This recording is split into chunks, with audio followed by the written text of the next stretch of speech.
सर्वप्रथम आगम ज्ञाता, आगम पुरुष, उपाध्याय प्रवर गुरुदेव श्री जितेंद्र मुनि जी महाराज साहब, सभी गुरु भगवान एवं रत्नाधिक साधु वृंद के चरणों में मेरा कोटि कोटि नमन।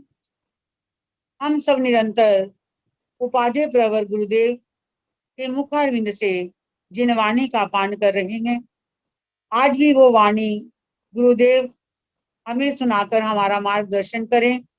उससे पहले हम सब कृतज्ञता के स्वर में गुरुदेव को वंदन नमस्कार करेंगे। और आज वंदना का लाभ ले रहे हैं प्रत्यक्ष रूप से साध्वी मोक्षिता जी महाराज, सृजना जी महाराज, अनुज्ञा जी महाराज व नम्रता जी महाराज आदि ठाणे 4 जो कलकत्ता के अंदर अपना चतुर्मास कर रही हैं। साध्वी श्री मोक्षिता जी महाराज आदि ठाणे 4 वंदना का लाभ लेंगे। मोक्षिता जी महाराज।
गुरुदेव द्वारा प्रदत्त वाणी हम नित्य प्रति श्रवण कर रहे हैं। ये वाणी निर्विघ्नता से चले।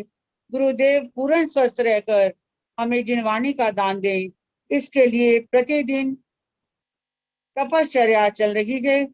और आज की तपश्चर्या के नाम है उत्तर भारत परिवर्तनी शमनी सूर्या डॉक्टर श्री सरिता जी महाराज साहब की सुशिष्या वोर्ध पसवनी महासाध्वी डॉक्टर श्री शुभा जी यानी पिंकी जी महाराज साहब का उपवास है।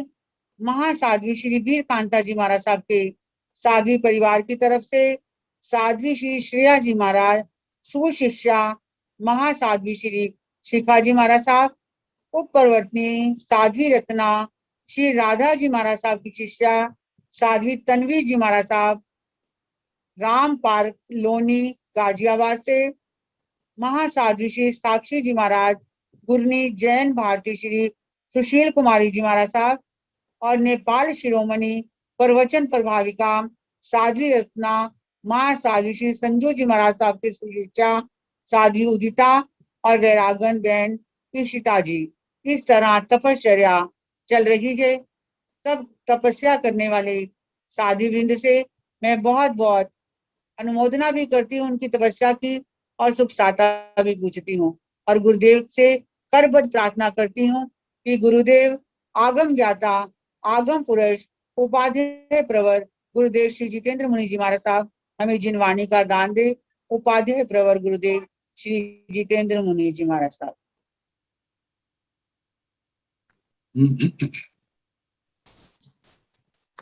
नमो अरिहंताण, नमो सिद्धाण, नमो आर्याण, नमो ओवध्यायाण, नमो लोये संसाहुण, ऐसो पंच नमोकारो साव पावकनाशनो मंगलानंद संदेशे परमं हवै मंगलम। जिन शासन जिन वाणी सदा जयवंत हो, श्रवण सन सदा अविचल मंगल हो। मुक्ति को प्राप्त श्रमण भगवान महास्वामी, उनकी परम पावन कल्याणी भागवती वाणी वाचक प्रमुख श्री इंद्र भूति गौतम आदि गणधर भगवान युग प्रधानाचार्य परम पूज्य श्री सुधर्मा स्वामी जी महाराज, उनकी परम पावन पाठ परंपरा वर्तमान आचार्य ज्ञान योगी परम पूज्य श्री शिव मुनि जी महाराज एवं गुरुजन सबके पावन चरण सूर्यों में मेरा अनंत अनंत बार वंदना नमस्कार। आगम परिषद में विराजमान वृष मुनिराज, अन्य मुनिवृंद, परम आदरणीय भगवती स्वरूपा महासाधुनिया जी, श्री दशमी कालिक सूत्र की वाचना चल रही है। कल 10वां अध्ययन समाप्त हुआ, साथ में चूली का प्रारंभ हुई। प्रथम चूली का, जिसका नाम है रति वाक्या। तो सूत्रकार ने हमारे सामने बात, सबके सामने बात है, कभी अत्यंत पाप कर्मों के उदय से किसी की आत्मा संयम मार्ग से विचलित हो, जहां तक कि भटकने तक प्रसंग आ गया, तो कहा जाने से पहले इस चूलिका का इसका अध्ययन अवश्य कर लेना, क्योंकि संयम छोड़ना आसान है, लेकिन इसको पुनः ग्रहण करना वह आसान नहीं है। संयम छोड़ने के पश्चात आत्मा की क्या दुर्गति होती है, आज तो उसको दिखाई नहीं दे रही, लेकिन अतिशय ज्ञानियों से वह छिपी हुई नहीं है। तो 18 बातें सारी सुनाई। अब गाथाओं के अंदर आने वाली परिस्थितियां कैसी विकट होती हैं, उनका वर्णन किया जा रहा है। तो प्रथम गाथा है, जयाय जयाई धम्मं आणज्जो भोग कारण ते तथ मुच्छिए वालो आययं आययं नाव बुच्छाई। जयाय, यह जो है च अर्थ में है, और जया जदा, जब। जयाई धम्म, धर्म को छोड़ देता है कौन? अनज्जो, अनारी, क्योंकि धर्म संयम छोड़ने वाले को आर्य नहीं कहा जा सकता, श्रेष्ठ नहीं कहा जा सकता, समझदार नहीं कह सकते कि अमृत हाथ में आया था और उस अमृत के प्याले को वह घेर रहा है। अब अगली बात आई है, क्यों छोड़ रहा? भोग कारणा, भोगों के कारण, संसार के सुखों का आकर्षण बढ़ गया। शब्द, रूप, गंध, रस, स्पर्श, ये इंद्रियों के विषय। मन, इंद्रियों में चंचलता, अस्थिरता, संसार अब उसको सार दिखने लगा। और जिस संयम पर्याय से, संयमित जीवन से इन समस्त दुखों का अंत होता है, आज उसको बोझ लगने लगा। ये उसकी अज्ञानता, ये उसका व्यवहार अनारेपन को प्रकट कर रहा है। वो व्यक्ति अच्छा नहीं, कहा कि वह धर्म को छोड़ देता है। धम्मम चयई, चयई धम्मम, धर्म को छोड़ता है। जया जब, से तत् मुच्छिए वालो आयई नाव बुझाई, से वह, वालो बाल, तथ मुच्छिए वहां, संसार के भोगों में मूर्छित, आसक्त, गृद्ध, आयाई, आयति, मतलब अपने भविष्य काल को, जो आने वाला समय है वह कैसा होगा, नाव बुझाई, वह उसको सम्यक प्रकार से नहीं जानता। मतलब सब संयम छोड़ने के बाद उसकी जो है दुर्गति अवश्यम भावी है, ये बताया जा रहा है, लेकिन उसको मोह के कारण से इसका एहसास नहीं हो रहा। आगे फिर फरमाया है कैसे उस आत्मा को बाद में पश्चाताप करना पड़ता है। जया ओ हावियो कोई इंदोवा पड़ियो क्षमग सब धम्म परिभट्ठो सैपच्छा परितप्पई। जया जब ओ हावियो होई संयम छोड़ देता है, जहां से गुरुओं के पास से अपने घर पहुंच जाता है, कहते उसकी कैसी दुर्गति।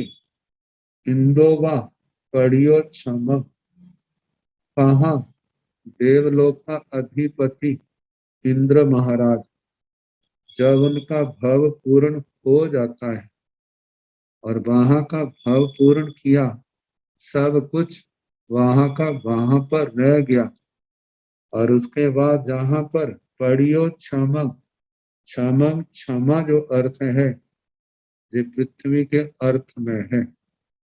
क्षमा ये शब्द इसकी संस्कृत छाया क्षमा है, क्षमा का अर्थ पृथ्वी है। तो क्ष को जहां पर क्ष हो गया है तो क्षमा बन गया। कहा जब वहां से चवित होकर के इस पृथ्वी पर आया, वह सब का सब वैभव उससे अदृश्य हो गया, उससे वंचित हो गया।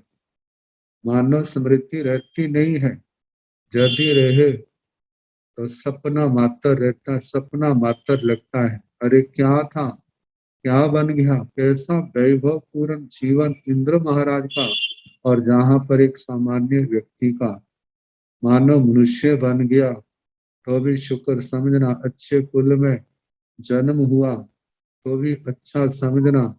यदि क्योंकि दूसरे देवलोक तक के देवता जो हैं वे पृथ्वी पानी वनस्पति में भी चले जाते हैं। ऐसी स्थिति होती है 8वें देवलोक तक के, तीसरे से लेकर 8वें तक के, जहाँ मनुष्य भी बन सकते हैं वहां पर पंचेंद्रिय त्रयंच गति में भी आ जाते हैं। तो कहाँ पर वो देवताओं का वैभव, कहाँ पर जहाँ त्रयंच, कैसे वो पश्चाताप करते हैं। मरने के बाद तो होगा ही, लेकिन जब ये एहसास होता है अरे हमारा अंतिम समय आ रहा है, मालाएं मुरझाने लग जाती हैं, शरीर में आलस आने लग जाता है, कल्प वृक्ष आदि जो है कांपने लग जाते हैं, जो आज्ञाकारी हर समय हाथ जोड़े रहते थे, आज उनके भी आज्ञा पालन करने में उनके अंदर ढीलापन आ गया है, उत्साह की कमी आ गई है। देख करके सोचता ये परिवर्तन क्यों। जब अवधि ज्ञान का प्रयोग लगाता है तो एहसास होता है मेरा तो अब अंतिम समय आने वाला है। ये लक्षण जो है मृत्यु से 6 महीने पूर्व प्रकट होने लगते हैं। जब अवधि ज्ञान से अगले जन्म को देखा, मानव मनुष्य जन्म हुआ, तब तो कुछ फिर भी हौसला होता है। यदि मनुष्य जन्म के स्थान पर त्रयंच भाव हुआ तो उस देवता की क्या स्थिति होगी। कथाकारों ने तो इतना विलाप दिखाया है इस मनुष्य लोक में, तो मरने के बाद उसके पीछे रहने वाले रोते हैं, लेकिन वहां पर मृत्यु से पहले देवता विलाप करते हैं, अरे इतना सब कुछ छोड़ करके मेरे को जाना होगा, क्या मेरी परिस्थिति होगी। कहते जैसे वो पश्चाताप करते हैं, विलाप करते हैं, ऐसे ही उस आत्मा की दुर्गति होती है जो संयम से भ्रष्ट हो जाता है।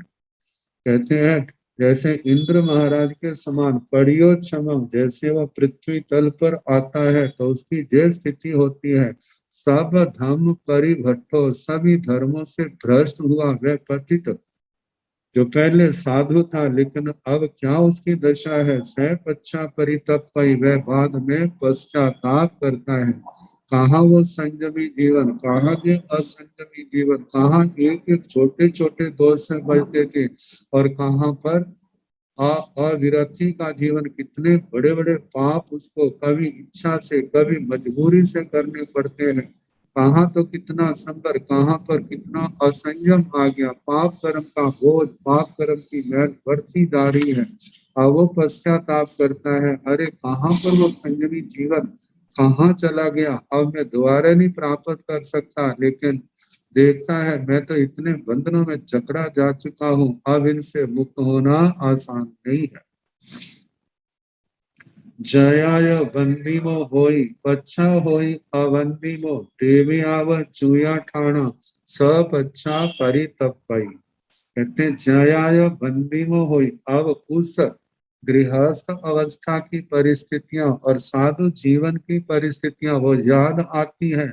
जयाय बंदीमो होई, अरे कोई वो भी समय था जब मैं सबका बंदनी होता था, जब बाजार में से निकलते थे, गोचरी आदि के लिए जाते थे, कितने श्रावक श्राविकाएं अपने स्थान से खड़े हो जाते थे, हाथ जोड़ करके वंदना करते थे, बेनती करते थे, हमारे पधारो हमारे पधारो।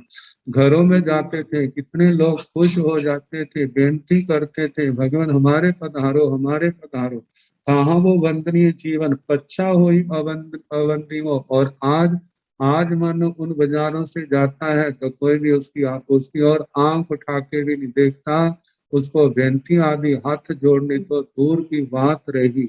अब जब ये परिवर्तन देखता है तो उसके पश्चाताप का कोई ठिकाना नहीं रहता, उसका मन कितना आहत होता है। अरे जी कहाँ वो समय कहाँ गया और आज का समय जी क्या हो गया है।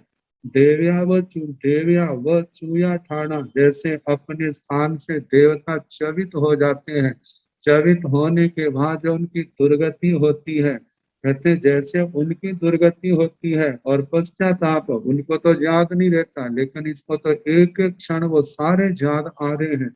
सब अच्छा परितप्पाई, वह क्या है, देवता के समान पीछे पश्चाताप करता है। अरे जे मैं क्या गलती कर बैठा, मैं कहाँ पर आ गया हूँ। अब उसका ऐसा फंस जाता है, वहां से निकलना नहीं होता। अब पश्चाताप के अलावा उसकी कोई कोई उसको और दिखाई नहीं देता। आगे फरमाया है, जयाय पुईमो होई पच्छा होई अपुईमो, राया व राज्य पभट्टो सपच्छा परितप्पय। अनेक शब्दों के माध्यम से उस दुर्गति को, उस दुष्य बदतर स्थिति का वर्णन किया जा रहा है। पहले तो इंद्र महाराज का दृष्टांत दिया, दूसरा दृष्टांत देवता का दिया, अब राजा का दिया जा रहा है। जयाय पुईमो होई, जब वह संयम में था, साधु जीवन में था, तब पूजनीय था, लेकिन आज पच्छा हुई अपुईमो। अपुईमो, जब साधु जीवन छोड़ दिया है तो आज वो पूजनीय नहीं रहा, अपूजनीय हो गया। राजा व रजप भट्टो, जैसे कोई राजा रजप भट्टो राज्य से भ्रष्ट हुआ, उसकी दुर्गति होती है। चारों ओर से भय, अशांति, दुख, क्लेश उसको घेर लेते हैं, ऐसी उसकी स्थिति होती है। अब राजा जैसे पश्चाताप करता है, अरे कहाँ मेरा गया राज्य भैरव कहाँ चला गया, अब क्या कैसे हो गया है, अपनी गलतियों की ओर देखता है, रोता है। और उधर वो भी पतित हुआ जो साधु है, साधु जीवन से भ्रष्ट हो गया है, अब वो भी रोता है, विलाप करता है, अरे कितना अच्छा जीवन साधु था, कितना मान सम्मान था। कहते हैं मान सम्मान पर रो रहा है, लेकिन ये नहीं है कि जो संयम था, तप था, जो मेरी आत्मा को निर्मल करने वाला था, कहते वो उसके जाने से कितना नुकसान हुआ है। जो संयम तप मेरी आत्मा को ऊर्ध्वगामी बना रहा था, मेरी आत्मा को निर्मल कर रहा था, आज ये असंयम मेरे को कहाँ लेकर के जाएगा। नरक और त्रियंच गति का ही सामना करना पड़ेगा, सदगति से उसको हाथ धोने पड़ेंगे। तो कहा वह बाद में जैसे राज्य से भ्रष्ट हुआ राजा पश्चाताप करता है, ऐसे उस पतित साधु को पश्चाताप करना पड़ता है। जयाय माणिमो होई पच्छा होई अमाणिमो सेठी वर कब्बड़े चूड़ो स पच्छा परितपई। अगला दृष्टांत दिया जा रहा है। जयाय माणिमो होई पच्छा होई अमाणिमो, जब वो साधु जीवन में था कितना कितने लोगों का वो माननीय था, लेकिन अब क्या बाद में अमाननीय, मान सम्मान सत्कार के योग वो नहीं रहा। सेठी व कब्बड़े चूड़ो, जहां पर नगर सेठ, वो नगर सेठ जिसको देश निकाला दे दिया है, बड़े नगर से कहा नगर सेठ था, कितना आदर मान, कितना वैभव, कितना सुविधा पूर्ण जीवन था, और कहां पर एक ऐसे गांव में जहां पर किसी प्रकार की कोई सुविधा नहीं है। कब्बड़े करवट कहा है कि ऐसे स्थान पर क्षुद्र ग्राम में उसको फेंक दिया है, बंद कर दिया है, नजर बंद कर दिया है, कैद कर दिया है। तो कहा जैसे वो पश्चाताप करता है, रोता है, विलाप करता है, ऐसे वो भी पश्चाताप से पच्छा परितप, वह बाद में पश्चाताप क्या परितप्त होता है, दुखी होता है। जयाय थेरो होई समाई कंत जुबणो मच्छुब गलम गिलिता स पच्छा परितप। आगे फिर कहा जा रहा है, जे जवानी सदा रहने वाली नहीं है, युवावस्था के बाद बुढ़ापा आने वाला है। अब जाकर के घर में जाकर के विवाहित हो गया है, बाल बच्चे हो गए हैं, लेकिन जवानी तो निकल रही है। जया थेर हो, जया जब और थेर हो, जब स्थविर हो जाता है। स्थविर का मतलब वृद्धावस्था, इसको सामान्य भाषा में बुढ़ा कहते हैं। वृद्ध शब्द तो आदर युक्त है, लेकिन जिस समय सामान्य तुच्छ शब्दों से कहते हैं, जे बुढ़ा, जे वृद्ध, किसी काम का नहीं, सामयिक अंतर जुबनो कहते हैं जिस समय, और वो भी क्या है, युवावस्था चली गई है, युवावस्था उसको छोड़ करके चली गई है। जब युवावस्था छोड़ करके चली गई है, पहले जवानी में था, जैसे कैसे घर आदि का खर्चा निकाल लेता था, लोग उसकी ओर आशा की नजरों से देखते थे। अब जो वृद्धावस्था आ गई है, धन आदि कमाने की योग्यता नहीं रही है, घर वालों का भी ध्यान उस ओर से हट गया, कोई उसकी सुनता नहीं है, सभी ओर से उसको तिरस्कार ही मिलता है। मच्छू व गलम गिलिता, जैसे मत्स्य कहते हैं जिस मांस आदि के टुकड़े के अंदर कांटा है, अब वो निगल तो लेता है, लेकिन वो जब गले में फंस जाता है, ना अंदर निकला जाता है, ना बाहर किया जाता है, और जैसे वो तड़पता है, ऐसे सौ पच्छा परितप, वह बाद में पश्चाताप करता है, दुखी होता है, संतप्त होता है। कहते हैं ऐसे समय में उसके दुख का वर्णन जो है शब्दों के अंदर प्रकट नहीं किया जाता। कैसे उसके शरीर में आग लगती है, कितनी जलन होती है, कितना परेशान हो जाता है, कोई उसको रास्ता दिखाई नहीं देता। आगे फरमाया है, जयाय कुकु कुकुडुम्ब कुडम्बस कुतत्ति बिहम्मई हथि व बंधने बद्धो स पच्छा परितप्पई। जयाय, और जब कुकुडुम्बस, कुटुंब तो परिवार है, लेकिन इसके साथ कु शब्द लगा दिया। कु का मतलब कुत्सित, कोई कहना नहीं मानता है, मानो कोई ऐसा है, बेटे हो गया, बेटियां हो गई, कोई बीमार है, कोई कुछ है, कोई अंगहीन है, जब ये सारी स्थितियां सामने आती है, कुतत्ति ही भी हम्मई, उनकी दुश्चिंताओं से वो पीड़ित होता है। भी हम्मई वह प्रतिहानित मतलब पीड़ित होता है, दुखी होता है, कोई रास्ता दिखाई नहीं देता। हाथी व बंधने बद्धो, जैसे बंधन में हाथी बंधा हुआ होता है, अब उसको वो जंगल का जीवन याद आता है। कहाँ में स्वच्छंदता पूर्वक अपनी इच्छा से घूमा करता था, लेकिन जहां बंधन में बंधा हुआ, ना समय पर खाना मिलता है, ना पानी मिलता है, कैसी दयनीय स्थिति हो गई है। तो कहा जैसे वो हाथी संताप का अनुभव करता है, दुखी होता है, ऐसे वो भी क्या दुखी होता है।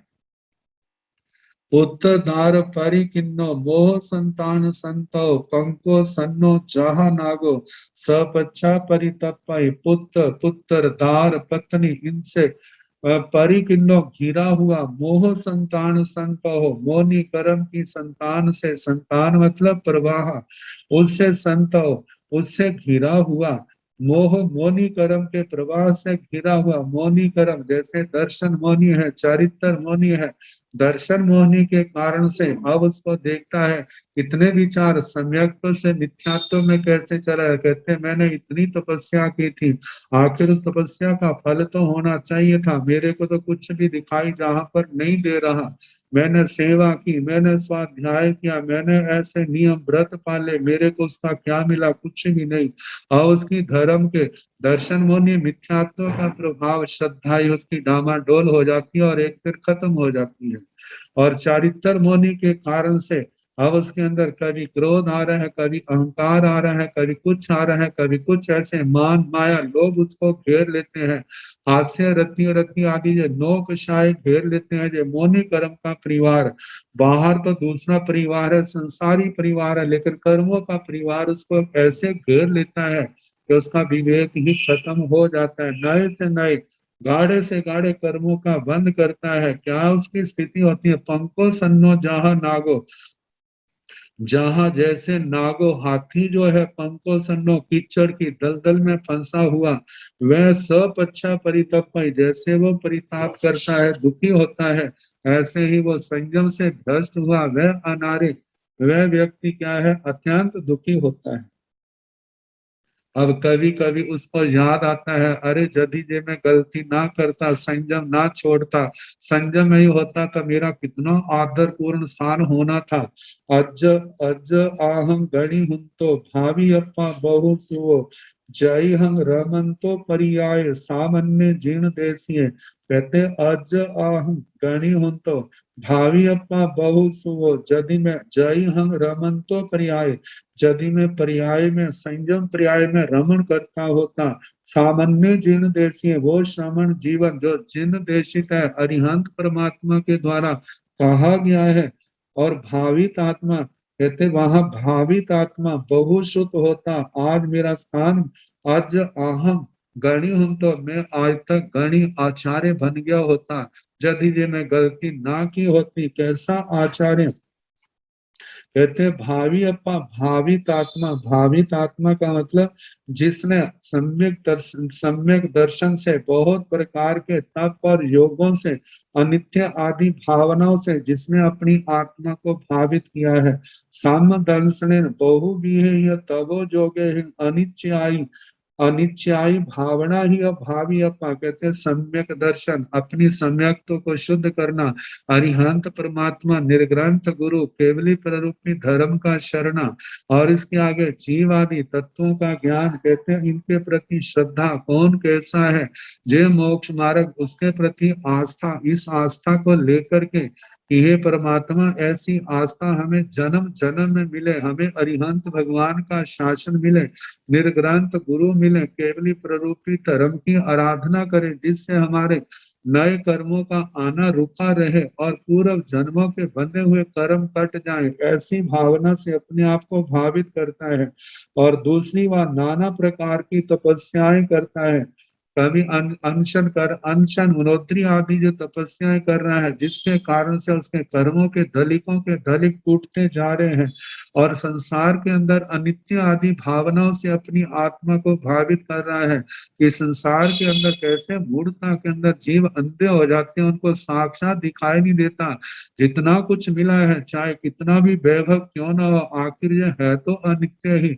मनुष्यों का तो क्या कहना, जब देवताओं के वैभव उनके शाश्वत नहीं है तो मनुष्यों के कहां से होंगे।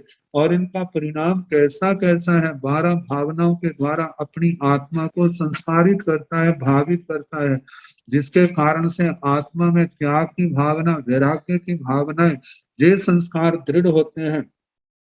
तो ऐसे संयम तप से अपनी आत्मा को भावित करने वाला ऐसा होता। बहुसुओ में बहुश्रुत होता, यदि मैंने संयम ना छोड़ना होता, गुरुजनों के चरणों में रहता, आचार्य उपाध्याय आदि की संगति में रहता, तो आज मैं बहुश्रुत होता। गणिपीठ का अध्ययन करने के कारण से बहुश्रुत बन जाता। जहाँ इस लोक पर लोक में जो हितकारी बहुत आगमों का ज्ञान है, उससे मैं संपन्न होता, इतना प्रकाश मेरे पास होता। अब तो इस माया के अंदर ऐसा उलझा हूँ, धर्म ध्यान के लिए एक क्षण भी मेरे को नहीं मिलता। तो इस प्रकार वो कहता है कि यदि मैं इस श्रवण पर्याय में रमण करता होता तो कितना मैं आगे बढ़ जाता, लेकिन मेरी भूल ने मेरे को कहां से कहां पर पटक दिया। आगे फरमाया है, देवलोक समानोय परियाओ महेशिणं रयाणं अरयाणं च महानरय सरिसो। कहते हैं महेशिणं परियाओ, जे महर्षियों की जो पर्याय है, रयाणं इस पर्याय में जो रत है, रत है इस संयम पर्याय में, धर्म ध्यान में, संयम तप की आराधना में जो क्या है, प्रसन्न है, इसमें रत है। कहते हैं उनके लिए जो संयम पर्याय क्या है, देवलोक समानो, और देवलोक के समान है, स्वर्गों जैसा सुख है। देखा जाए तो जो देव इस संयम पर्याय में सुख है, पहले तो जहां पर समाधि है, दूसरी बात है शाश्वत समाधि की ओर बढ़ रहा है, लेकिन देवलोकों में तो केवल भौतिक सुख है, वहां तो केवल सुविधाएं है, लेकिन आत्म समाधि की बात वहां पर करनी व्यर्थ है। कहा आत्म समाधि तो संयम और तप की आराधना से है। तो कहा इस संयम पर्याय में जो रत है, उनके लिए जय महर्षियों की पर्याय क्या है, देवलोक के समान है। प्राय करके देवलोक का दृष्टांत दे देते हैं, देवलोकों में बड़े सुख है, इसलिए कह देते हैं साधु जीवन में किसी प्रकार की कोई संसारी चिंता नहीं है। जहां पर स्वाध्याय करो, धर्म ध्यान करो, तपस्या करो, नियम व्रत वालों, केवल सारी की सारी आत्म शुद्धि की ही सारी क्रियाएं हैं। तो कहा जे देवलोक के समान क्या कहें, देवलोकों से भी बढ़ करके है। लेकिन इस महर्षियों की पर्याय में जो अरयाण, जो अरत है, उनके लिए जो क्या है, महानरक सारी सो, महानरक के समान है। महानरक जो है सप्तमी नरक को कहा जाता है, और सप्तमी नरक में जो अप्रतिष्ठान नरक का वास जो है, जम्बूद्वीप प्रमाण है 1,00,000 योजन प्रमाण, और वहां पर सभी नारकियों के 33 सागरोपम की स्थिति है। तो कहा जैसे वो अत्यंत दुखी है, उस नरक में रहने वाले नारकियों के समान है। किनके लिए, जिनको जो संयम रस, संयम तप भाता नहीं है, मन लगता नहीं है, हर समय अपने आप को बंधा बंधा महसूस करते हैं, सोचते हैं कहाँ फंस गए। ये उनकी स्थिति है जिनको संयम तप संयम समझ आया नहीं, और इसमें इसका उनका मन लगा नहीं, उनके लिए महान नरक के समान है। और जिनको जो रस आया है, जिनका क्षोभम प्रबल है और संयम, इन महर्षियों की पर्याय उनके लिए देवलोक के समान है। आगे फरमाया है, अमरोगम जानिय सुखम उत्तम रयाण पर्याय तथा रयाण तहा रयाण निरोवम निरोवम जानिय दुखम उत्तम रमिज तम पर्याय पंडिये। कहते इस प्रकार अमरोगम जानिय सुखम उत्तम रयाण, जो संयम पर्याय में रत है, उनके लिए कैसा सुख, उत्तम सुख है, अमरोगम देवताओं के समान है, ऐसा जान करके कहा अरयाण। और ऐसे जो संयम पर्याय में अरत है, रत नहीं है, संयम में जिनका मन नहीं लग रहा, उनके लिए कैसा दुख है, दुखम उत्तम मतलब उत्कृष्ट दुख, कैसा निरयोगम नरक के समान है, ऐसा जानिए। जान करके रमिज तम्हा, तम्हा इसलिए पंडिय पंडित जो है, पर्याय रमिज संयम पर्याय में रमण करे, साधु जीवन में रमण करे। साधु जीवन में आया है, ये आत्मा का कितना बड़ा सौभाग्य है। इसमें संयम तप की आराधना करे, संयम तप की आराधना, गुरुजनों की सेवा, शास्त्र स्वाध्याय जितने जहां पर हो सकते हैं, ऐसा और गृहस्थ अवस्था में संभव नहीं है। तो इसलिए कहा जा रहा है कि हे आत्मा, जो तेने जो भाव बनाए हैं कि मैंने छोड़ करके जाना है, कहते हैं जीवन की बहुत बड़ी गलती होगी जिसका सुधारनी होगा। इसलिए आप सोचो कि असंयमय जीवन कैसा है, संयमय जीवन कैसा है। तो इसलिए पंडित जो बुद्धिमान समझदार है, पर्याय संयम पर्याय में रमिज रमण करे। आगे जो संयम पर्याय छोड़ करके घरों में चले जाते हैं, वहां पर उनकी कैसी स्थिति और दुर्गति होती है, इनका अगली गाथाओं के अंदर वर्णन किया जा रहा है। धम्माऊ भट्टम सीरियो अवेयम जनकी विच्छायम विवप तयतेयम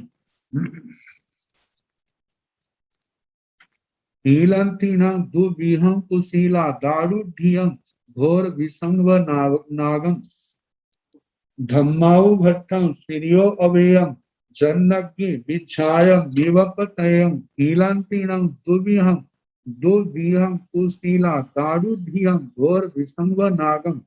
कहते हैं धम्माउ भट्टम, जो धर्म से भ्रष्ट हो गया है, धर्म से गिर गया है, पतित हो गया है। और सीरियो अवेयम, सीरी का मतलब श्री, श्री क्या है, जहां पर संयम श्री, तप श्री, तो संयम की लक्ष्मी, तप की लक्ष्मी, धर्म की लक्ष्मी, इससे जो रहित हो गया है। अवेयम अवेयम अपेत, अपेत मतलब रहित।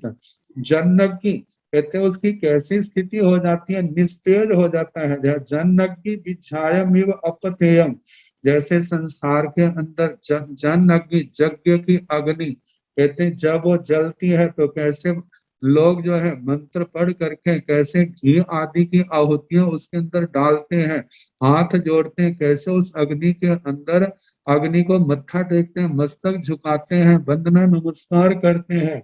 लेकिन जब वो विच्छायम विध्यात, वह जन अग्नि विच्छायम मतलब यज्ञ की अग्नि बुझ जाती है। आपतेयम, आपतेयम अल्प का मतलब अभाव, जब उसका तेज खत्म हो जाता है, फिर उसके बाद जो है कितने लोग जो है बच्चे, उस राख राख होती है, राख ठंडी पड़ जाती है, कैसे उसको पैरों के नीचे लेते हैं, पैरों के नीचे आती है, कोई उसका आदर मान नहीं करता, क्योंकि अब उसके अंदर बहुत तेज नहीं है, खत्म हो गया है। ऐसे ही जो धर्म से भ्रष्ट हुआ है, उसके अंदर भी संयम तप की श्री लक्ष्मी जो है वो नष्ट, खत्म हो गई है, नष्ट हो गई है। अब जो है दुनिया के लोग कुशीला, कुशील, जिनके अंदर शील नहीं है, कुत्सित शील है जिनका, कहते हैं ऐसे लोग जो हैं उस अग्नि के अंदर ऊपर उस राख के ऊपर पैर रखते जाते हैं, कोई ध्यान नहीं देता है, कैसे उसका अपमान होता है। ऐसे ही कहा है कि दुर्विहम, जो दुर्विहित है, उसके हीलंतीणम, उसकी हीलना करते हैं। कहते हैं दुर्विहितम, जो शब्द कहा है, कहते हैं उन निष्क्रमणादेव दुष्टानुशायनम, संयम से निकलने के कारण से अवगृहस्थी बन गया है। दुष्टानुशायनम, अनुष्ठानम, दुष्ट मतलब कि अशुभ क्रियाओं का, पाप क्रियाओं का अनुष्ठान करने लग पड़ा है, तो इसलिए उसको कहा है दुर्विहित। ऐसा कहा जाता है समाचारी का जो सम्यक प्रकार से पालन करने वाले हैं, उन साधु साधियों को सुविहित कहा जाता है। और जो समाचारी का सम्यक प्रकार से पालन नहीं करते, उनके लिए दुर्विहित शब्द आता है। तो कहते हैं वो दुर्विहित, हम इसको ऐसा भी कह सकते हैं, वो दुर्भागी, भाग्यहीन, जो अच्छे भाग्य से रहित है। कुशील लोग, दुनिया के लोग जो है उसकी हीरणा करते हैं, कहते हैं अरे ये कैसा कैसा व्यक्ति है, संयम लेना नहीं चाहिए, भाग्यशालियों को मिलता है, लेकिन इसने छोड़ दिया है। ये तो क्या है, हमारे से भी क्या बीता है, हमने कम से कम नियम व्रत लिए नहीं तो तोड़े नहीं है, लेकिन इसने लेकर के क्या कर दिया, उनको तोड़ दिया है। अरे इसका तो दर्शन करना भी क्या है, पाप है, इसको तो देखना भी नहीं चाहिए, क्योंकि जो धर्म से भ्रष्ट है, पहले जो पूजनीय था अब क्या हो गया, अपूज्य, पूजनीय नहीं रहा। अब उसकी कैसी स्थिति होती है, दो बद स्थिति, ये जो है दृष्टांत के द्वारा बताया है। दारुढ़ घोर विसंग व नागम, जिस समय किसी नाग, नाग का मतलब सर्प जाति, अजगर आदि है, जो घोर विषम, घोर विष वाला, लेकिन जब किसी ने उसकी जो, जब उसके अंदर घोर विष था तो सारे उससे डरते थे, दूर रहते थे, लेकिन जब किसी ने उसको पकड़ करके उसकी दाढ़ों को उखाड़ दिया, निकाल दिया है, अब वो क्या बन गया है, निर्विष बन गया है। और जिस समय दारू ढिया, जिस समय उसकी दाढ़ें उद्धृता मतलब निकाल दी है, तो उस घोर विष वाला, अब उसके अंदर विष रहा नहीं है। अब उस नाग के, उस सर्प के बच्चे भी क्या करते हैं, उसका उसको परेशान करते हैं, उसको दुखी करते हैं। कहते हैं इसी प्रकार छोटे से लेकर बड़े लोग तक भी उसकी क्या करते हैं, हीरणा करते हैं, जो संयम से भ्रष्ट हुआ है। जैसे उस नाग की दुर्गति है, ऐसे उसकी भी दुर्गति है। आगे फरमाया, इहे व धम्मो अजसो अकित्ति दुन्नाम धिजं च प्युमो जनम्मि चूयस धम्माउ अहम सेविनो संभिन्न वित्त सय हिट्ठौ गई। कहते हैं अहम चूयस धम्माउ, जो धर्म से च्यवित है, धर्म से च्युत है, धर्म से गिर गया है। अहम सेविनो, जो अधर्म का सेवन करने वाला है। संभिन्न वित्तस, जो जिसने व्रत लिए थे उनको खंडित कर दिया है, तोड़ दिया है। कहते इह इस लोक में अहम्मो, जे अधर्म है, अधर्मी कहलाता है। अजसो, लोग उसको अधर्मी कहते हैं। अजसो, उसका अपजस होता है। अकीर्ति, उसकी अकीर्ति होती है। तुम नाम धिजम, उसका लोग नाम भी लेना पसंद नहीं करते। दुर्नाम ध्येय का है। पीहू जन्मी, पीहू जन्मी साधारण जनता, साधारण लोगों के अंदर भी उसको अधर्मी कहा जाता है। उसका जश खत्म हो जाता है, कीर्ति खत्म हो जाती है, किसी कोई भी उसका आदर से नाम नहीं लेता है। किसका? जो धर्म से गिर गया है, जो अधर्म का सेवन कर रहा है, जो चारित्र से भ्रष्ट है, जिसने व्रतों को तोड़ दिया है और इसके साथ मरने के बाद हिट्ठा हो गई, उसकी अधोगति होती है। परलोक का यात्री बन करके वह उच्च गतियों में नहीं, नीच गतियों में उत्पन्न होता है। आगे फरमाया है, भुंजितु भोगाय उपसज्ज चेयसा ताहा भियं कट्टु असंजमं बहु गहिं च गच्छे अणिहिच्यं दुहं गोहि अस्य नो सुलहा पुनो पुनो। भुंजितु भोगाय उपसज्ज चेयसा ताहा भियं कट्टु असंजमं बहु। कहते हैं भुंजितु भोगाय, भोगों को भोग करके, भोग भी कैसे? अत्यंत वृद्धि पूर्वक। कहते हैं आवेग पूर्ण, मतलब पूर्ण मन लगा करके भोगों में पूरा उसका मन है। और अत्यंत वृद्धि के कारण से भोगों को भोगने से उसके कितने अशुभ कर्म बनते हैं। जैसे कंडीक मुनि का सुना जाता है, जैसे वो अत्यंत वृद्धि के कारण से कितने पाप कर्म बांधे कि वो मरने के बाद कहाँ उसको सतमी नरक में जन्म लेना पड़ा। तो कहा ताहा भी हम कट्टु असंजम बहु, तथा प्रकार का बहुत असंयममय आचरण करके वह जीव गहिंच गच्छे अणिहिज्यं दूहं, वह अणिहिज्यं, अनिहिज्य मतलब अनिष्ट, जो इष्ट नहीं है, ऐसी नरक आदि गति को, दूहं जो दुख प्रधान है, उसको गच्छे, उस गति को प्राप्त होता है। बोहियत से नो सुलहा पुनो पुनो, जहां पर जो है पुनः पुनः बोधि जो है सुलभ नहीं होती, वह आत्मा दुर्लभ बोधि बन जाता है। ऐसी दुख पूर्ण उस नरक आदि दुर्गति को वह प्राप्त करता है। वहां से निकलने के बाद बुद्धि कहाँ पर है? शास्त्रों में ऐसे नहीं कहा कि जो दुर्लभ बुद्धि है श्रद्धा हो, परम दुल श्रद्धा परम दुर्लभ, श्रद्धा जो है परम दुर्लभ है। निर्ग्रंथ प्रवचन के प्रति श्रद्धा आना आसान नहीं है, क्योंकि जब तक अनंतानवंदी कषाय शांत ना हो, जब तक मिथ्या दर्शन मुनि मिशर दर्शन मुनि ये शांत ना हो, तब तक इस आत्मा को सम्यक दर्शन की प्राप्ति नहीं होती। अब गृह अवस्था में जाकर के उसने कितने पाप किए हैं, वो पाप कर्म जो है दुर्लभ बुद्धि होने के कारण, दुर्गतियों के कारण से कैसे संसार को बढ़ा रहा है। तो कहा जा रहा है कि अब उसको पुनः धर्म, जिन धर्म की प्राप्ति जो है वो आसान नहीं है, वह सुलभ नहीं है। आगे फरमाया है कि आत्मा को कैसे विचारने के लिए प्रसाद सूत्र दिए हैं आचार्य भगवंतों ने। ईमस का निरीयस जंतुनो दूहो वणीयस किलेशवतीनो पलियोबम जिज्झाई सागरोम किमंग पुन मच्च इमंग मणो दूहं। इस आत्मा को समझाने के लिए ये कहा जा रहा है कि देखो नरकों में कितना दुख है और जहां पर कितना दुख है। नरकों की अपेक्षा से जहां पर तो कुछ भी नहीं है। ईमस, तो इस नेरियत, ईमसता नेरियस जंतुनो, तो इस नार की जीव की जो है दूहोपनीयस, जो दुखोपनीत है, जिसका जीवन दुखों से भरा पड़ा है, कहते हैं ऐसे नारकी के। और किलेशवत्तीनो, हर कितने कलेश अनंत दुख है, लेकिन उस नारकी के पल्योमम झिझई, पल्योपम जैसी आयु भी उसकी एक दिन क्षय हो जाती है। सागरोमम, सागरोपम जैसी भी आयु क्या हो जाती है, उसकी क्षय हो जाती है। कितना दुख है, बेबसी से उसको सहना पड़ता है। उस दुख से मुक्त होने का उसके पास वहां पर कोई भी मार्ग, कोई भी रास्ता नहीं है। कहते हैं अपने आप को समझाए कि देखो उस नारकियों को वहां पर कितना पल्योपम, पल्योपम के आगे हमारी इस समय देखा जाए तो 100 वर्ष की ज्यादा ज्यादा आयु होगी, जो भी किसी किसी बिरले जीव की होती है। जहाँ संयम में रहेंगे, तपस्या करेंगे, साधना करेंगे, कितने कर्म कटेंगे, दुर्गतियों से बचेंगे, मोक्ष मार्ग सिद्ध स्थान के नजदीक होंगे, सदगतियों में आत्मा का जाना होगा। कितना संयम का मधुर फल है, और दूसरा असंयम का फल कितना, वहां दुर्गतियों में जाना पड़ेगा।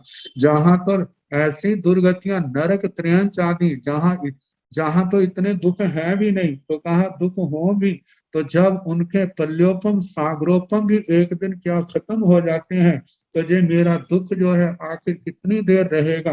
तो कहा किम अंग पूर्ण मज इमम मनोदुहम, मज मेरा इमम जे मनोदुहम मानसिक दुख जो है, किम अंग पूर्ण उन नारकियों के आगे क्या है, कुछ भी नहीं है।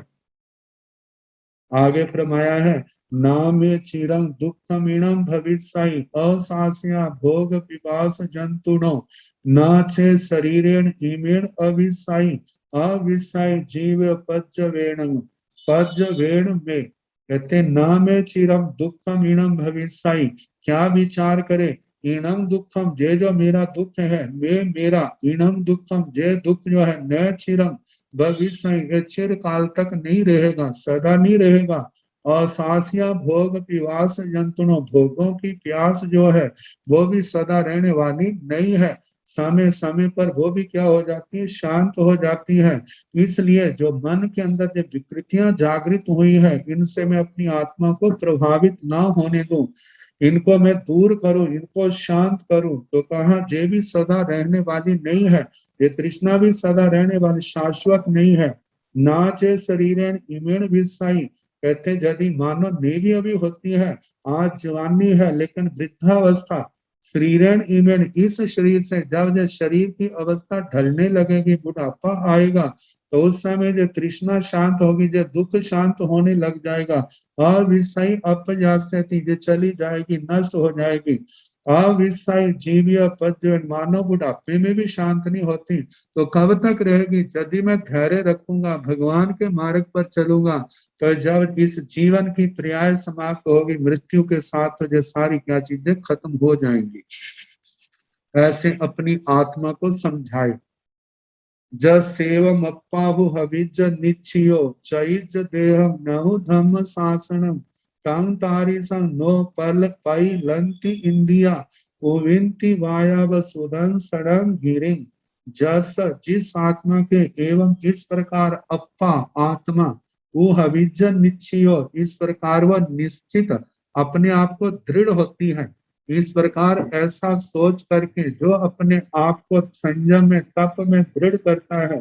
चैज देहम, शास्त्रकार कहते हैं अपने देह को तो छोड़ दे, नहु धम्म शासनम, इस धर्म शासन को ना छोड़े। कहते हैं धर्म शासन के अंदर रहा तो देह इससे भी बढ़िया आपको मिल जाएगा, और यदि आपने इस धर्म शासन को छोड़ दिया, तो आगे किस आधार से आपको धर्म मिलेगा, जो देह मिलेगा और जो धर्म मिलेगा, क्योंकि धर्म शासन जहां छोड़ दिया तो आगे कहां से मिलेगा।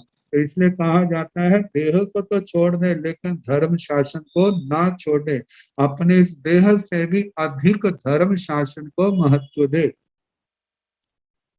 तंग तारीसंग लो, जिसके अंदर ऐसी दृढ़ता आ जाती है, तंग तारीसंग ऐसी आत्मा को, नो पैलंती इंद्रिया, इंद्रिया इंद्रिया नो पैलंती, वो चलायमान नहीं कर सकती। ऐसे दृढ़ संकल्प के धनी आत्मा को इंद्रियां जो है धर्म के मार्ग से चलायमान नहीं कर सकती।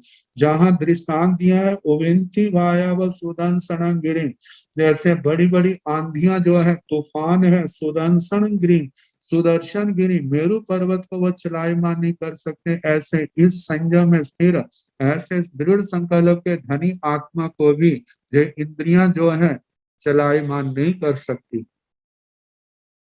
आगे बताएं, इच्छेव संपस्य बुद्धिमंग नरो आयं उवायं विविहं विजानिया कायेन वाया अदुमानसेन तिगुत्ति गुत्तो जिन वयनम अहि ठिज्जासी तिवेन।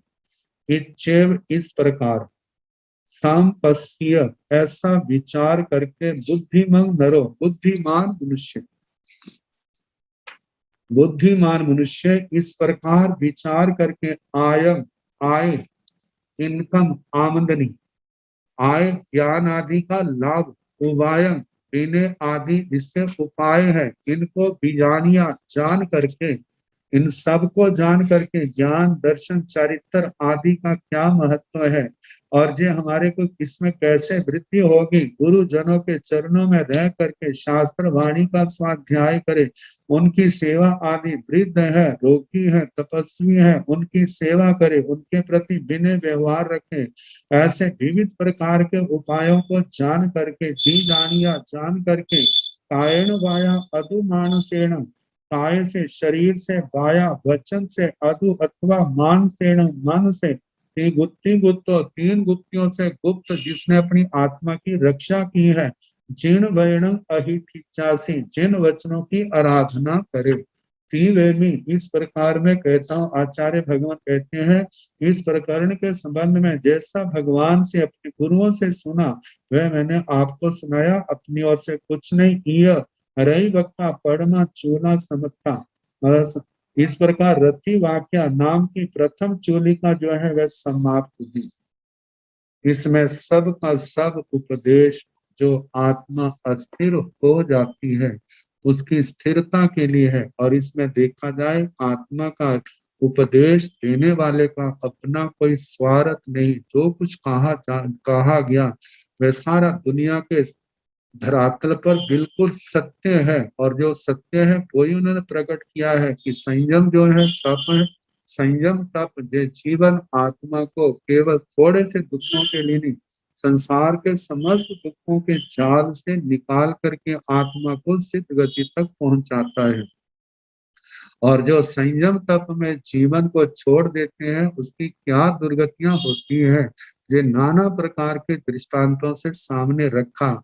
यदि उसके कर्म कुछ अच्छे हुए, मतलब कह सकते हैं क्षोभम में कुछ प्रबलता आई, तो ऐसा व्यक्ति संभल जाता है और बाद में पश्चाताप करता है कि अरे मैं क्या करने लग पड़ा था, भला हो मेरे गुरुओं का, भला हो जिन्होंने जी अध्ययन रचा, मैंने पढ़ा, कितनी आंखें खोल दी है। ऐसे महापुरुषों के उपकार का बदला हम कभी भी चुका नहीं सकते। अब इनके उपकार का बदला चुकाने के लिए यही है कि हम श्रद्धा निष्ठा भक्ति पूर्वक उनके अनुशासन में रह करके अपने जिन धर्म की आराधना करें और जिन शासन की प्रभावना करें, इस मार्ग पर चल करके वह अपनी आत्मा का उद्धार कर जाता है। अब इसके आगे दूसरी चोली,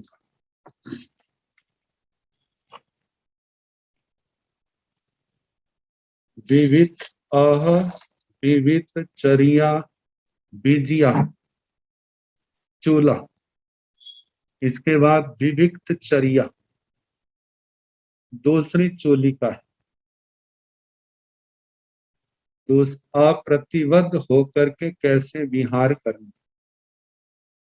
कहते जो धर्म में दृढ़ होता है वही आगमों में कही क्रियाओं का सम्यक प्रकार से पालन करता है और दृढ़ संकल्प करता है मैं इनका पालन करूं। अब इनमें इस चोलिका के अंदर कैसे संयम पालन करना है, कैसे कैसे है, उस सब का वर्णन किया है। देखा जाए तो सारे शास्त्र का सार इन चोलिकाओं के अंदर भरा है। और प्रथम गाथा है चोलियं तु पवखामि सोयं केवली भाष्यम जं सुनितु सुपुन्नाणं धम्मे उपजय मयि। कहते चोलियं तु पवखामि, मैं चोलिका का मतलब ये दूसरी चोलिका है इसको कहूंगा, इसका वर्णन करूंगा।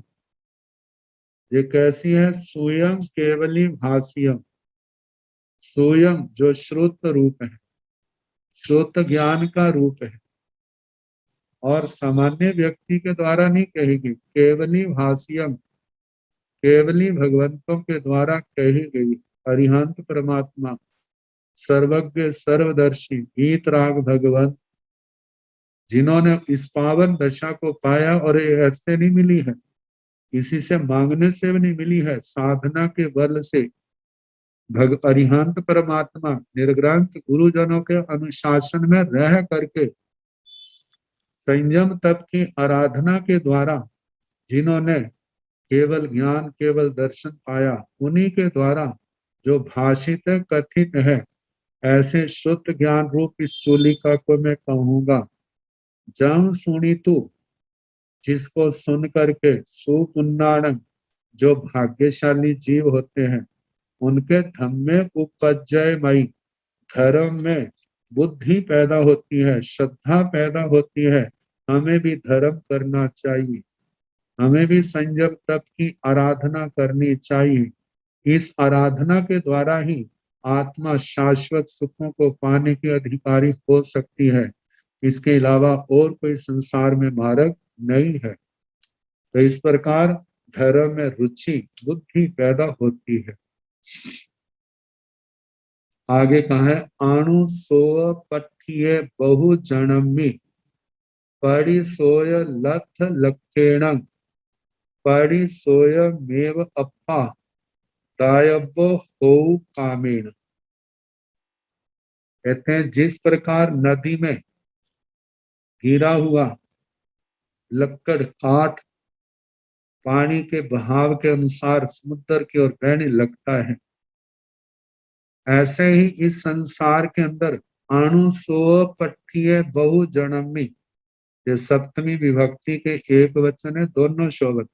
अणु सोय पठिये, अणु सोय, अणु सोय का मतलब अनुस्रोत, स्रोत पानी का बहाव, और पानी के बहाव के अनुसार चलने वाला।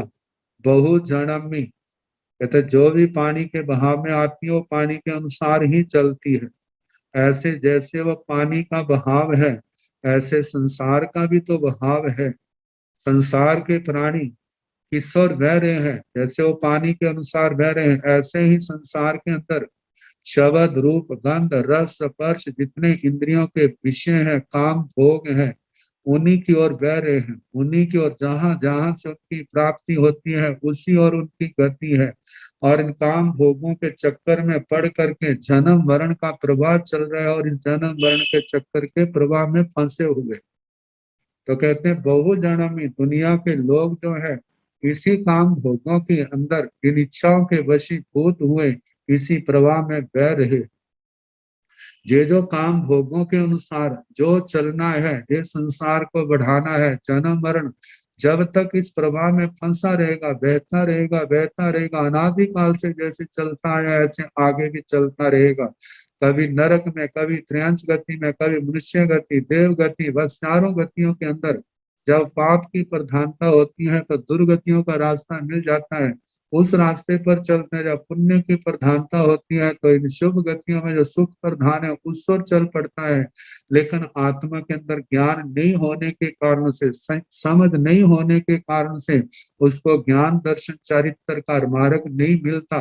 ज्ञान दर्शन चारित्र तप का मार्ग नहीं मिलने के कारण से ऐसी आत्माएं चार गतियों में तो भटकती रहती हैं, लेकिन मोक्ष मार्ग की ओर उनकी गति नहीं होती। तो कहा पड़ी सोय लथ लक्षेण, प्रतिस्रोत। प्रतिस्रोत क्या है? प्रतिस्रोत है इस पानी के बहाव के विपरीत चलना। लेकिन पानी के बहाव के विपरीत चलना ये आसान नहीं है। जिसके अंदर तैरने की कला होगी, जिसके शरीर के अंदर जान होगी, वह तो लहरों को पार पार, लहरों का प्रतिरोध करता हुआ आगे से आगे विपरीत दिशा में जाने में समर्थ होगा। लेकिन जिसके अंदर इतना आत्म बल नहीं है, जिसके अंदर शरीर की शक्ति नहीं है, जिसके अंदर लहरों से संघर्ष करने का सामर्थ्य नहीं है, ऐसा व्यक्ति नहीं कर सकता। लेकिन सारे लोग ऐसे नहीं होते जो पानी के अनुसार ही चले। उनमें कुछ लोग ऐसे भी होते हैं जो आत्म बल के धनी होते हैं, जिनके अंदर विवेक ज्ञान का दीपक जलता है, और उस विवेक ज्ञान के प्रकाश में सच्चा ज्ञान पा करके, गुरुओं की प्रेरणा पा करके, भगवान का आलंबन लेकर के पड़ी सोए प्रति स्रोत, कहते हैं उस पानी के विपरीत बहाव में और इधर जो है इन इंद्रियों के विषयों से विपरीत चल करके इनका परित्याग करके इंद्रियों के विषयों में फंसते नहीं है, इनका परित्याग करते हैं और ऐसे पड़ी सोय लब्ध लक्षण प्रतिस्रोत सा लब्धम लक्ष्यम जेन, प्रतिस्रोत इस संसार के प्रवाह से विपरीत चल करके लब्धम प्राप्त कर लिया है, लक्ष्यम लक्ष्य जिसने उसके उस व्यक्ति के द्वारा पड़ी स्वयं एवं अपा प्रतिस्रोत में ही, मतलब संसार के प्रवाह से विपरीत जो परिस्रोत है, जहाँ ज्ञान सम्यक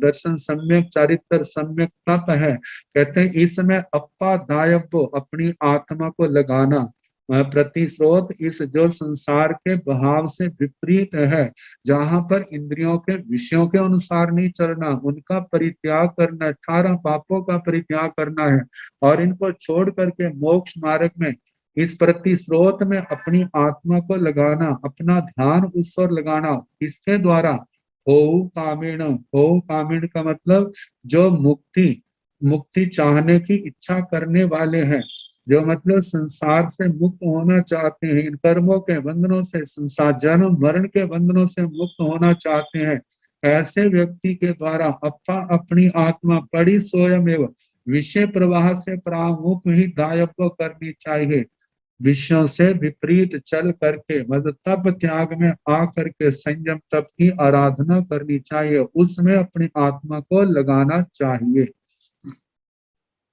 आगे का है अणुसो सुहो लो परिसो आसवो सुविहियान अणुसो संसारो परिसो तस उत्तारो। अणुसो सुहो कहते हैं जो संसारी प्राणी है, संसारो संसार जो है, अणुसो सुहो लो अणुसो अनुस्रोत है, अनुस्रोत में इंद्रियों के विषयों में ही सुख मानने वाला है, लो लोक अनुसो सुह लो, लो का मतलब जे लोक अनुस्रोत सुख इंद्रियों के विषयों में सुख मानने वाला है, लेकिन पड़ी सो आसवो सुविहियान जो सुविहित आत्माएं है, सो सुविहित आत्माएं जिनको सौभाग्य से भगवान का निर्ग्रंथ प्रवचन सुनने को मिला है, भगवान की निर्ग्रंथ गुरुओं की शरण मिली है, कहते उनके चरणों में रहने का मौका, उनके अनुसार अपना जीवन बना रहे हैं, संयम और तप में चल रहे हैं, पड़ी सो उनका ध्यान किसमें है, प्रतिस्रोत में सुख उनको अनुभव होता है, कहते चाहे जहाँ पर परिसय उपसर्ग आते हैं जिसके कारण से आत्मा पीड़ा का अनुभव भी करती है, लेकिन ये अनुभव जो है ये थोड़ा दुख जो है अनंत दुखों को नष्ट करने वाला है, तो इसलिए कहा है कि प्रतिस्रोत क्या है, सुविहितों का आसवो आसव, आसव का मतलब जहाँ इसकी प्राकृत संस्कृत छाया बनती है। दो आचार्यों ने दो शब्द बनाए हैं, एक आश्रव और एक बताया है कि आश्रम, आश्रम आश्रम आश्रव, पहले भी बताया था, एक आश्रव है और एक आश्रव है।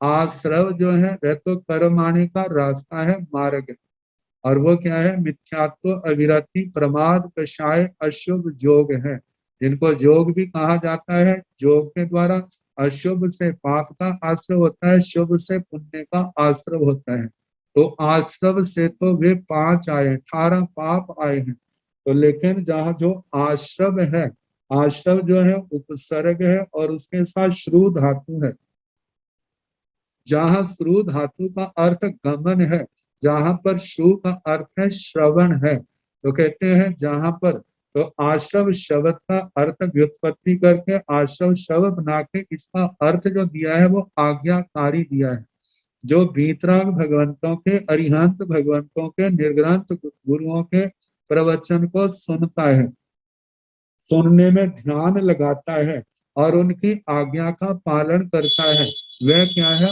आश्रव है, तो कहते वह आश्रव जो है, जहां पर चूर्णीकारों ने इसका अर्थ दिया है इंद्रियों को जीतना, इंद्रिय जो इंद्रियों को जीतना, और तो इंद्रियों को जीतने से क्या होगा, क्योंकि गुरुजनों का उपदेश है 18 पापों को छोड़ो, संयम की आराधना करो, तपस्या की आराधना करो, जिससे आपके कर्मों का आगमन भी रुकेगा और बंधे हुए कर्म भी टूटेंगे। तो ये तो आया आश्रम में, और आश्रम में आया आश्रम। आश्रम जो है विश्राम का स्थान है, जहाँ पर व्रतों को ग्रहण करना। व्रत कौन से हैं, जैसे अहिंसा है, सत्य है, अस्तेय है, ब्रह्मचर्य, अपरिग्रह है, रात्रि भोजन का त्याग है, पांच समिति, 3 गुप्तियों का पालन करना, जे आश्रम है। तो कहा जे प्रतिस्रोत क्या, जे प्रतिस्रोत मतलब संसार से विपरीत है। यदि हम इनका आराधन करेंगे, मतलब भगवान की गुरुओं की आज्ञा का पालन, इंद्रियों के ऊपर विजय पाएंगे। 5 महाव्रत है, चारित्र रूप, 6ठे रात्रि भोजन का त्याग, और 5 समिति, 3 गुप्ति, 10 जति धर्म रूप जो है, जे आश्रम रूप है, जे आश्रम रूप है, दोनों रूप। और जे प्रतिस्रोत है, प्रतिस्रोत मतलब संसार को पार करने का मार्ग है। तो आगे का है अणुसो संसारो, अनुस्रोत जो संसार के भाव के अनुसार चलता है, वह क्या है, संसार है। संसार में चारों गतियों में भ्रमण है, गमन करना पड़ता है, और अपने कर्म के अनुसार नाना प्रकार के दुख सुख इस संसार में भोगने पड़ते हैं। पड़ी सो तस उतारो, लेकिन जो प्रतिस्रोत है वह तस उतारो संसार को पार करने का मार्ग है। इसलिए अनुस्रोत से पीछे हटना, प्रतिस्रोत की ओर गति करना। आगे फरमाया है तम्हा आयार पर कमेण संबर समाहि बहुलेण चरिया गुणाय नीमाय कुंती साहुण दट्ठप्पा। तम्हा इसलिए, आयार पर कमेण आचार पालन करने में जो अपना पराक्रम कर रहा, अपनी शक्ति का उपयोग, जो 5 प्रकार का आचार है, ज्ञानाचार, दर्शनाचार, चरित्राचार, तप आचार, वीर्य आचार, अपनी शक्ति का प्रयोग जो है 5 प्रकार के आचार में, ज्ञान, दर्शन, चरित्र, तप आदि की आराधना में, संयम और तप की, अहिंसा, संयम, तप की आराधना में जो अपनी शक्ति का प्रयोग कर रहा है। संबर समाहि बहुलेना, संबर और समाधि की जिसके अंदर बहुलता है। संबर मतलब आश्रम द्वारों को रोकना। समाहि समाधि जो है, अभी जो 9वें अध्ययन में पढ़ा है, विनय समाधि, शुद्ध समाधि, तप समाधि, आचार समाधि, ये जो साधना है जिसकी बहुलता है, इसकी आराधना में ही जिसका मन लगा हुआ, मेरा एक एक क्षण, एक एक समय जो है इनकी आराधना में जाए, आचार का पालन करने में जाए, संबर की आराधना में जाए, समाधि में जाए, इससे क्या होगा, आने वाले कर्म रुकेंगे, पूर्व के बंधे हुए कर्म कटेंगे।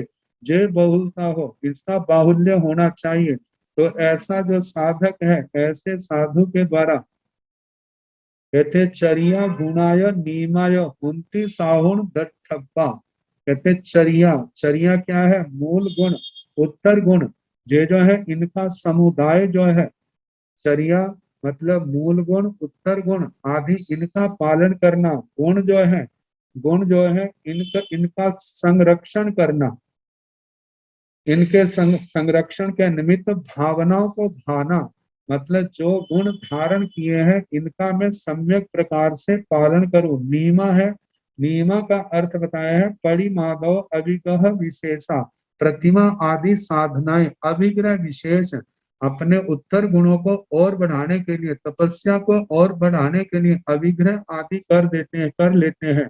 तो कहा ऐसे जो गुण है, कुंती साहुण दट्ठप्पा, ये साधुओं के ना ये आचरण करने योग्य गुण है, इनका आचरण करना चाहिए।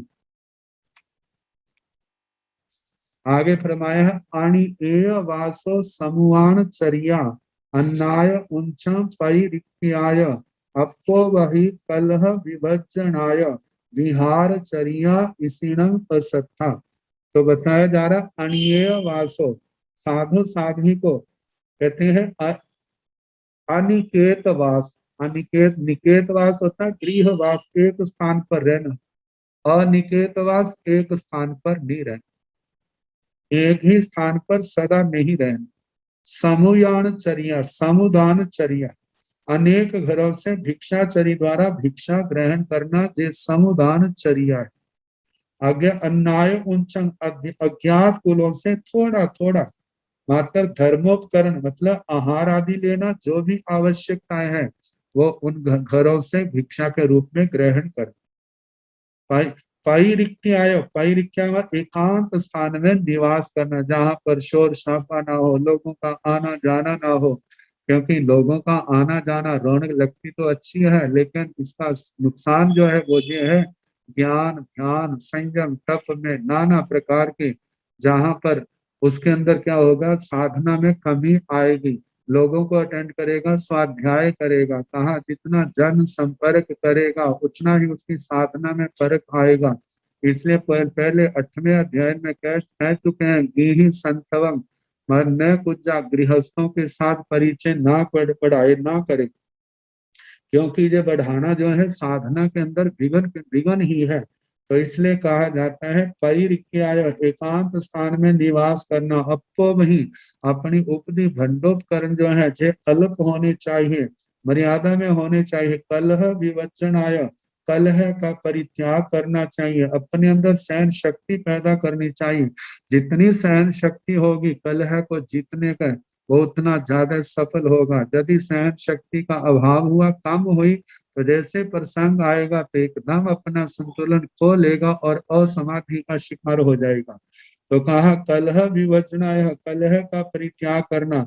विहारचर्या इसी नाम पसत्ता, कहते हैं जो ऋषियों की विहारचर्या है, विहारचर्या है जो पसत्ता जो प्रशस्त है। अब इसके आगे जो और वर्णन है वह कल जैसे अवसर होगा सुनाने का प्रयास किया जाएगा। अभी हम श्रवण कर रहे थे गुरुदेव आगम ज्ञाता आगम पुरुष उपाध्याय प्रवर श्री जितेंद्र मुनि जी महाराज साहब के मुखारबिंद से, और उन्होंने जिन वाणी का दान देकर हमें सिद्ध किया। अब गुरुदेव से मैं करबद्ध प्रार्थना करूंगी कि गुरुदेव हमें मंगल पाठ सुनाकर लाभान्वित करें। गुरुदेव उपाध्याय प्रवर श्री जितेंद्र मुनि महाराज। नमो अरिहंताण नमो सिद्धाण नमो आयर्याण नमो वैधायाण नमो लोहे साहुण सो पंच नमो कारो सव पाव कण सणो मंगलानंद सम्मे भवै मंगलम श्री चौथारी मंगलम हरिहंता मंगलम सिद्धा मंगलम साहु मंगलम केवले तथो धम्मो मंगलम चौतारी लोकोत्तमारि हंता लोकोत्तमा सिद्धा लोकोत्तमा साहु लोकोत्तमा केवले पुनः धम्मो लोकोत्तमा चौतारी शरणं प्रवज्जामि अरिहन्ते शरणं प्रवज्जामि सिद्धे शरणं प्रवज्जामि साहु शरणं प्रवज्जामि केवले पुनः धम्मं शरणं प्रवज्जामि। चार शरण सुख करने दुख हरने मंत्र करने हो शरणानि कोय जो भव प्राणी आश्रय अक्षय।